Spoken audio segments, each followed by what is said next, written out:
¿Cuánto pudiera haber pagado alguien para que le dieran la libertad a un preso? ¿Se imagina que hoy en día existen las leyes que aplican de que hay personas que están en la cárcel y salen bajo fianza, le llaman, que pagan una cantidad grande de dinero para poder salir de la cárcel, pero no tienen la libertad completa, sino que están con condiciones? Están, hermanos, afuera de la cárcel, pero tienen condiciones. Entonces, hermanos, que a un preso venga y le diga a un juez: mire, usted ahorita quiere libertad. O sea, se sorprendería, le diría: ¿cómo es posible, hermano? Si yo maté, si yo robé, si yo hice esto y hice lo otro. Hermanos, así pasó en nuestra vida. Nosotros éramos pecadores, nosotros no queríamos nada con Dios, pero Cristo pagó en la cruz del Calvario para que Dios nos santificara. Por eso es de que ahora nosotros tenemos la libertad de poder llegar al Padre. Sabemos, hermanos, que solamente basta con que oremos a Dios y estamos conectados, hermanos. No necesitamos un intermediario, no necesitamos a nadie para llegar a Dios, porque usted es un hijo, usted es una hija de Dios y puede tener comunicación directa con el Señor. Amén. Ahora, dice aquí en la palabra de Dios de que yo voy a leer una parte del libro de los Hechos. Esto está en el capítulo 26, cuando Pablo relata su conversión y está ante el rey Agripa. Pablo dice: ocupado en esto iba yo a Damasco con poderes y en comisión de los principales sacerdotes. Usted sabe quién es Pablo, ¿sí? Era Saulo de Tarso. Cuando a mediodía, oh rey, yendo por el camino, vi una luz del cielo que sobrepasaba el resplandor del sol, la cual me rodeó a mí y a los que iban conmigo. Y habiendo caído todos nosotros en tierra, oí una voz que me hablaba y decía en lengua hebrea: Saulo, Saulo, ¿por qué me persigues? Dura cosa te es dar coces contra el aguijón. Esto le estaba diciendo el Señor Jesús. Yo entonces dije, hablando Pablo: ¿quién eres, Señor? Y el Señor dijo: yo soy Jesús a quien tú persigues. Pero levántate y ponte sobre tus pies, porque para esto he aparecido a ti, para ponerte por ministro y testigo de las cosas que has visto y de aquellas en que me apareceré a ti, librándote de tu pueblo y de los gentiles, a quienes ahora te envío, para que abras, oiga esto, para que abras sus ojos, para que se conviertan de las tinieblas a la luz y de la potestad de Satanás a Dios, para que reciban por la fe que es en mí perdón de pecados y herencia entre los santificados. Hermanos, ahí está Pablo hablando del momento de su conversión. Ustedes conocen de que Saulo de Tarso era un hombre que perseguía a la iglesia. Era un hombre, hermanos, que tenía afán por destruir a todos los creyentes, hermanos. Pero en ese afán estaba Saulo cuando se le aparece el Señor Jesús y le dice, hermanos, que de ahí en adelante él lo iba a transformar para que fuera, hermanos, a dar testimonio de que él había tenido ese encuentro con el Señor y iba a ir, hermanos, a dar la palabra de Dios a aquellos que no le conocían al Señor. Entonces dice que, por eso dice, para que reciba por la fe que es en mí, dice el Señor Jesús, ¿verdad?, perdón de pecados y herencia entre los santificados. Hermanos, ahí nos damos cuenta una vez más de que la iglesia de Dios, de que los creyentes somos santos. Recíbalo, aleluya. La santificación posicional no es susceptible de mejoramiento, pues ninguna obra humana puede hacer mejor la obra santificadora de Cristo. Es decir, que cuando nosotros venimos y el Señor nos declara santos, no es porque tengamos méritos de ser santos, no es, hermanos, porque nosotros lo merecíamos. Usted sabe que merecíamos la condenación, pero Dios nos santificó. Y si Él puso el decreto de que Él nos hacía santos, somos santos del Señor. Ahora, esa es la santificación posicional. Es la santificación que se recibe en el momento que nosotros pasamos a ser parte del pueblo del Señor o hijos de Dios.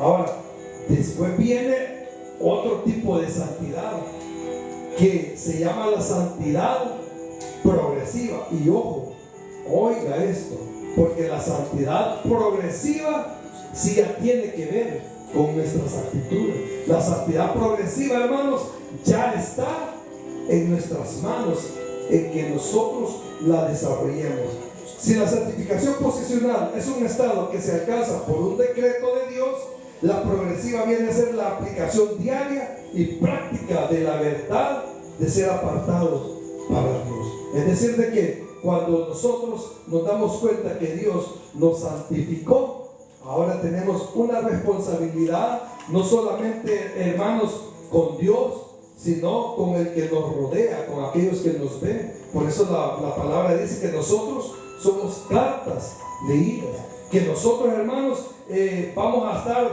ante los ojos de los demás. Dice la palabra de Dios que por los frutos nos vamos a conocer. Es decir, de que después de que Dios nos ha declarado santos, nosotros tenemos, hermanos, la responsabilidad de santificarnos cada día, de guardarnos para Dios, hermanos. Y hablar de santificarnos, le voy a decir, es algo que se puede hacer. Este es el gran meollo de hoy en día, es el gran conflicto en muchas iglesias, porque cuando nosotros hablamos de una santidad progresiva, hay gente que se opone, hay gente que se resiste, hay gente que dice que no es posible, porque estamos conscientes que le fallamos al Señor. Pero yo le voy a decir una cosa es fallarle a Dios en el sentido de que lo hayamos hecho porque, hermanos, quizás somos a veces impulsivos y nos dejamos llevar, ¿verdad? Pero reaccionamos y nos arrepentimos de corazón y tratamos de ir cambiando. Entonces es ahí donde nosotros le estamos dando la oportunidad a nuestra vida de que exista una santidad progresiva. Hermanos, la santidad progresiva la demanda Dios de nuestra vida. Es decir, de que Dios no nos santificó para que sigamos pecando, sino que Dios nos santificó para que sigamos siendo santos, para que anhelemos vivir en santidad. El que es hijo de Dios va a anhelar la santidad. El que no es hijo de Dios le va a encantar el deleite, el pecado, y va, hermanos, a sentirse cómodo en lo que a Dios no le agrada. Por eso es de que cuando nosotros hacemos cosas que a Dios no le agradan, hay un Espíritu Santo que nos redarguye y nos señala y nos exhorta y nos habla y nos dice: esto no está correcto. Porque, hermanos, nosotros ya estamos conscientes de que hemos sido santificados de parte de Dios, y hoy tenemos que desarrollar esa santidad. Mientras que la santificación posicional no puede ser percibida por el hombre, la progresiva únicamente puede evidenciarse por su fruto. Es decir, de que cuando usted vino a los pies del Señor, usted se dio cuenta que cambió, ¿verdad? Usted se dio cuenta de que las actitudes que usted tenía antes, que las costumbres, digámoslo así, que los pecados que usted hacía antes, hoy ya no los hace. Usted está consciente de eso. Pero ser santo, usted no sintió que era santo, ¿verdad? Usted sabe que Dios lo cambió, que Dios lo transformó, pero usted no siente nada. Cuando le decimos que usted es santo, o sea, usted no siente nada en el sentido de que es algo que solamente llega a nuestra mente, porque hoy nos damos cuenta que Dios nos ha hecho santos, pero que en nuestro corazón no hemos sentido alguna diferencia, porque es algo que no se ve. Pero la santidad progresiva sí es algo que se nota en la vida del creyente. Por eso es de que hay mucha gente que dice: yo no voy a la iglesia porque para ser como fulano mejor me quedo en la casa, porque ven, hermanos, actitudes que no son correctas de un santo, de un hijo de Dios, de un escogido de Dios. Y es ahí, hermanos, donde tenemos una gran responsabilidad con Dios, con la comunidad y con nosotros mismos.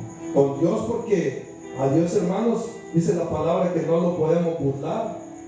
Amén. Dice que todo lo que nosotros sembremos, vamos a cosechar. Y ante la comunidad, hermanos, tenemos una gran responsabilidad también, hermanos, porque ¿cómo nosotros vamos a convencer a la familia? ¿Cómo vamos a convencer a nuestro vecino de que Cristo salva si nosotros no hacemos cosas dignas de un santo? Sino que hacemos lo contrario, le damos volumen a la rachera y no son racheras cristianas. ¿Sí? Hablamos cosas que no tenemos que hablar. Muchas veces, hermanos, cuesta dominar la lengua, y no lo digo en el sentido de solamente ser como personas que mal informan a otras, sino las costumbres de hablar. Eso es bien importante, hermano. Este es un tema un poco así como difícil, porque uno a veces quisiera tocar tantas cosas, pero no incomodar. Pero mire, hermano, la palabra de Dios nos enseña de que de una fuente no pueden salir dos aguas.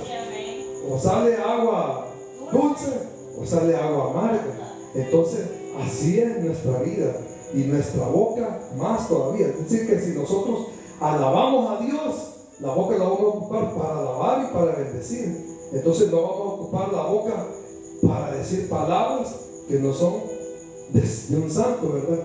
Y así, hermanos, con nuestras actitudes. Pero yo sé que al hablar de esto usted se está identificando, porque el Espíritu Santo es el que le está redarguyendo. Entonces yo voy como de paso explicándole, porque si no nos va a agarrar la noche. Y hablar de este tema son tres aspectos de la santidad.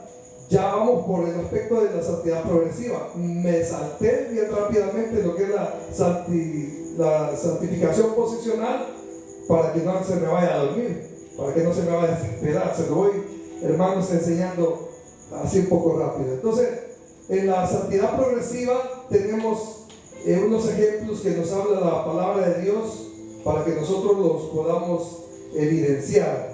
Dice que en 2 Corintios capítulo 7 verso 1: así que, amados, puesto que tenemos tales promesas, o sea que somos santos, limpiémonos de toda contaminación de carne y de espíritu, perfeccionando la santidad en el temor de Dios.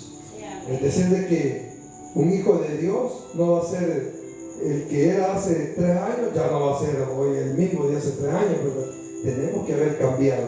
Nuestras actitudes deben de ser diferentes, porque aquí la palabra de Dios dice: limpiémonos de toda contaminación de carne. O sea, son las costumbres del pecado, y de espíritu. Pero cuando dice y de espíritu, no es del Espíritu Santo, sino que es del espíritu con E pequeña. Quiere decir de que nosotros, yo no sé si usted sabía que somos tripartitos.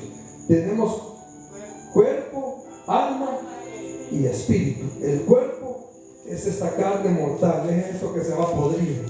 El alma es la que va a viajar para el cielo, y el espíritu es, hermanos, es la vida, es como le decimos, el subconsciente, el que nos provoca muchas veces a tener actitudes incorrectas o también correctas. Entonces aquí el apóstol Pablo dice de que limpiémonos de toda contaminación de carne y de espíritu. De carne, porque la carne es la que peca, y también el espíritu peca porque es el que desea. Pablo decía: miserable de mí, que queriendo hacer lo bueno, no lo hago. Porque, hermanos, la carne, el espíritu que tenía dentro le incitaba al mal, pero él quería hacer lo bueno. Entonces ahí es donde el apóstol recomienda a través de la palabra de Dios que nosotros debemos de ir perfeccionando la santidad en el temor de Dios. Es decir, de que debemos de estar conscientes de que Dios quiere que seamos santos. Sí, amén. Y se puede, hermanos. Yo siempre he dicho esto: no es algo que Dios nos demanda y que no se puede. Dios no nos va a dar cargas que nosotros podamos llevar. Mire, si a usted Dios lo escogió, a usted también Dios lo capacita para que pueda vivir en santidad. Dios, hermanos, le echó el ojo a usted porque sabía que usted es capaz de amar al Señor, y por amor a Dios usted va a renunciar a todo lo del mundo por amor a Dios. Usted va a dejar las viejas costumbres, usted va a dejar las malas palabras, los malos hábitos, aquello que no le edifica. Eso tiene que dejarlo. Eso no tiene que apartarlo. Usted tiene que buscar lo bueno, lo que busque agradar a Dios. Pablo decía, todo me es lícito, o sea que todo me es permitido, pero no todo me conviene. Amén. La vida que agrada a Dios, en 1 de Tesalonicenses habla de la vida que agrada a Dios. En el capítulo 4, verso 1 dice: por lo demás, hermanos, os rogamos y os exhortamos en el Señor Jesús, que de la manera que aprendisteis de nosotros, como os conviene conduciros y agradar a Dios, así abundéis más y más, porque ya sabéis qué instrucción os dimos por el Señor Jesús. Es decir, aquí el apóstol se está poniendo de ejemplo que él se mostró como un hombre correcto delante de la iglesia. Pues la voluntad de Dios es vuestra santificación, que os apartéis de fornicación. Y ahí empieza una gran lista de pecados. El apóstol Pablo aquí está hablando que la voluntad de Dios es vuestra, o sea, nuestra santificación. Es decir, hermano, a esto se le llama la santificación progresiva, porque nosotros, cuando venimos a los pies del Señor, vamos a empezar a experimentar los cambios a través de la voluntad que exista en nosotros de querer agradar a Dios. La palabra del Señor dice que Dios no nos ha dado espíritu de cobardía, sino que de poder, de amor y de dominio propio. Es decir, de que estamos capacitados para vivir en santidad. Lo que pasa es que muchas veces nos salimos del control y no vivimos como santos, sino vivimos como nosotros pensamos que podemos vivir, o como nosotros queremos vivir. Hermanos, nosotros ya no somos dueños de nuestra vida. Hoy tenemos un dueño, hoy tenemos un Señor. Y si tenemos un Señor, debemos de, hermanos, de permitir, hermanos, que nuestra vida viva conforme a lo que Dios demanda.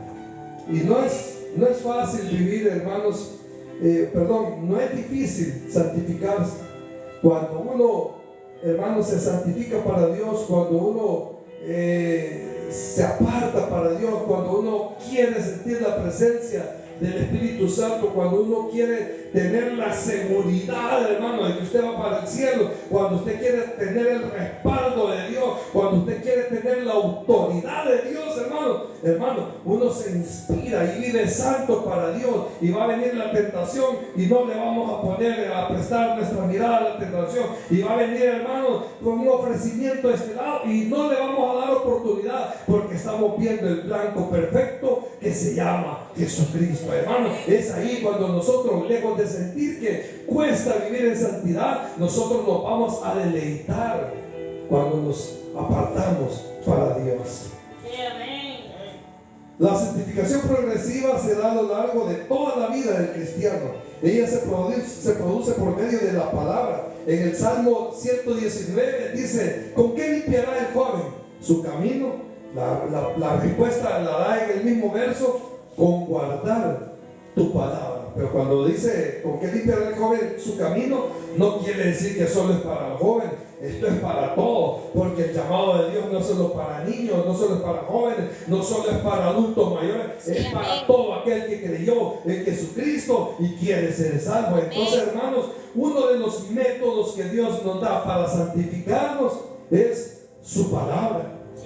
Por eso es de que es inconcebible que a la hora de la prédica los hermanos terminan la alabanza y todos para el baño. Hay otros hermanos de otras congregaciones, no lo estoy criticando, sino que es un ejemplo, pero me he dado cuenta o he visto en lugares donde afuera de las congregaciones o incluso adentro de las congregaciones hay cafetines, y a la hora que termina la alabanza, un montón de gente está comiendo pupusas en el cafetín, a la hora, de la prédica, porque a la predicación, hermanos, es como que la gente no mucho le interesa.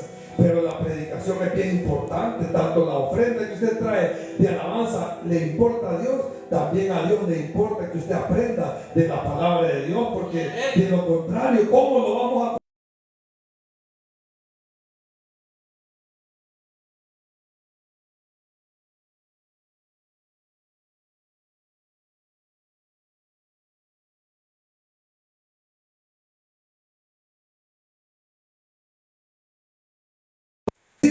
con la ayuda de la palabra de Dios? Por eso es de que el creyente tiene que leer la Biblia. Mire, hermano, hoy está más fácil saberse la Biblia. Si usted no puede leer, o si a usted le da sueño cuando lee la Biblia, hermano, yo siempre le he dicho, ponga el YouTube y ponga la Biblia, hasta hablada sale la Biblia hoy. Pues. Mire, yo siempre le he recomendado a algunas personas, mire, si usted quiere saber rápido de la Biblia y no se sabe nada de la Biblia, ponga las historias. Mire, ahí en YouTube está la historia del rey David, está la historia de los profetas. ¿De qué no hay historias ahí para que usted, hermano, tenga rápido un conocimiento? Y después, cuando usted conozca esas historias, va a sentir en su corazón, hoy me voy a ir a la Biblia, voy a ver si es cierto, y va a empezar, hermano, a buscar en la Biblia. Y cuando usted empieza a leer la Biblia, lejos de darle sueño, usted le va a dar ganas de seguir leyendo y de saber más de las promesas de Dios, hermano. Es un mar de conocimiento la palabra de Dios. Por eso es que el Señor nos va a santificar cuando nosotros leemos la Biblia. En el Evangelio de Juan, capítulo 17, el Señor Jesús, cuando estaba orando al Padre por sus discípulos, les dijo en el verso 17 también, santifícalos en tu verdad, tu palabra es verdad. Es decir, que un creyente que no va al culto a oír la predicación, no va a crecer en santidad. Un creyente, hermanos, que no lee la Biblia, se va a estancar, se va a quedar creyente enano. Hay creyentes enanos, sí, porque hay hermanitos que están en la iglesia, pero no saben nada de la Biblia. Son enanos en la santidad. Entonces, perdón ahí por la expresión, pero es que no va a poder crecer, porque si no conoce la palabra de Dios, ¿cómo vamos a conocer a Dios? A través de la Biblia. Dice que, hermanos, en Efesios 5:25, dice la palabra de Dios. Se lo voy a leer desde el 24. Así que como la iglesia está sujeta a Cristo, así también las casadas lo estén a sus maridos en todo. Maridos, amad a vuestras mujeres, así como Cristo amó a la iglesia y se entregó a sí mismo por ella, para santificarla, dice, habiéndola purificada en el lavamiento del agua por la palabra. Es decir, que la palabra, la Biblia, es vital en la vida del creyente. Es el alimento para nuestra alma, es el pan caído del cielo, hermano, es el maná que Dios nos ha dado para poder comer, para poder deleitarnos. Por eso es de que cuando venimos aquí, hermanos, muchas veces se oye la expresión que dice el banquete que el Señor tiene para esta noche, para sus hijos, porque venimos, hermanos, a comer del pan que de verdad va a saciar nuestra alma. El pan, sí, hermanos, que nos va a quitar el hambre, hermanos, es el pan que nos va a sustentar, es el pan que nos va a alimentar. Este pan sagrado es el más principal. ¿Se acuerdan ustedes del Señor Jesús? Allá en el desierto, cuando fue tentado, dice, no solo del pan, hablando pan terrenal, ¿verdad?, sino que también de la palabra. O sea, porque la palabra de Dios, hermanos, es la que nos va a consolidar. Cuando nosotros tenemos el conocimiento de ella, usted va a tener una fe sólida. Amén. Sustentos, amén. Entonces, hay otra clave para poder santificar. Y le voy a agregar esto. Cuando usted, hermanos, deja que la palabra haga efecto en su vida, usted va a crecer, porque, le voy a poner un ejemplo. En cada predicación que usted escuche, algo se va a llevar en el corazón, algo va a aprender. Entonces, cuando usted va aprendiendo, hermano, va a pasar el tiempo y a la vuelta de 3 años, usted ya no va a ser el mismo, aunque sea 2 versículos, se va a saber. ¿Sí? ¿Alguien que se sepa un versículo de memoria? No, hermano. No, a mí yo te respondo. ¿Alguien más? Amén. ¿Alguien más que sepa un versículo de memoria? No puedo. Me fuerza me Fíjense, gloria a Dios. ¿Alguien más? Hermano, mire, eso es bien importante. Grábese un versículo, allá de vez en cuando, apréndase uno, hasta que se lo aprende, deje de leerlo. Y ya cuando se lo aprendió, apréndase otro, hermano. Mire, a la vuelta de un par de años, usted se va a saber la Biblia, usted va a saber hasta predicar porque va a conocer de la palabra de Dios. Usted va a ser un instrumento en las manos del Señor. Hermanos, conocer la Biblia es bien importante para nosotros. Cada mensaje que nosotros escuchamos nos va a edificar. Por supuesto que usted va, si usted está en su casa y va a poner un mensaje, no va a poner un mensaje de los testigos de Jehová, ¿verdad? O no va a poner la homilía del Papa, o no va a poner otra cosa, sino que va a poner algo que venga, hermano, de la iglesia de Dios. Amén. Gloria a Dios. Alaben el bien. Ahora, otra, hermanos, manera de poder santificarnos progresivamente es a través del Espíritu Santo. Si usted toma agua y va allá a la cocina, ¿cuál vaso va a agarrar? ¿El que está en la poceta que ya lo ocupó? ¿O va a agarrar el que está limpio? El que está limpio, ¿verdad? No va a tomar en un vaso sucio. Entonces, el Espíritu Santo de igual manera opera en nuestra vida.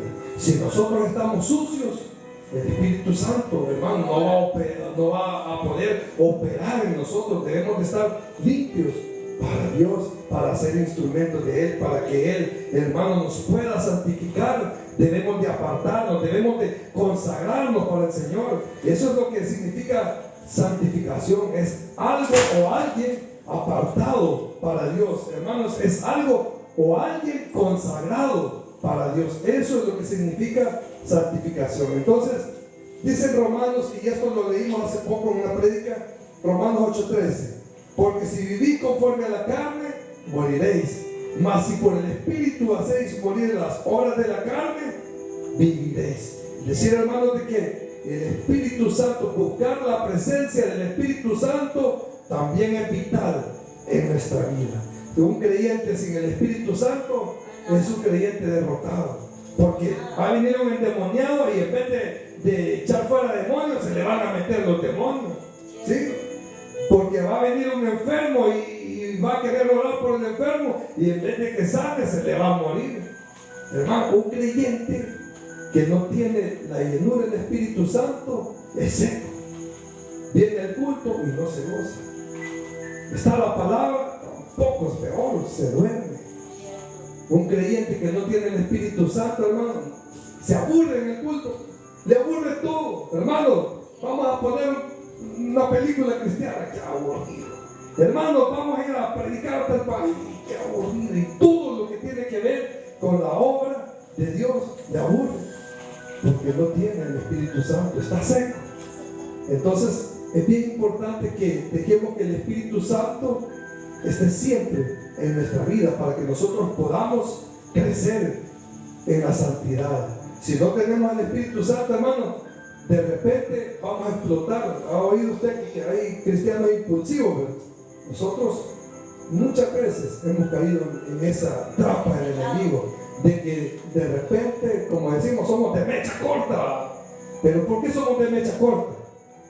Porque no tenemos el Espíritu Santo, porque lo contristamos, porque lo hicimos por un momento, lo hicimos a un lado y nos sacamos la mecha corta. Hermano, no hay creyentes de mecha corta, hay creyentes llenos del Espíritu Santo. Cuando el creyente está lleno del Espíritu Santo, va a venir cualquier situación y no se va a dejar doblegar. Que el Señor nos ayude, ¿verdad? Porque muchas veces nosotros hemos cedido oportunidad. Hermanos, voy a ir terminando con esto, pero yo siento que si muchas veces nos hemos alargado en alabar al Señor, en la palabra, pues ya tendría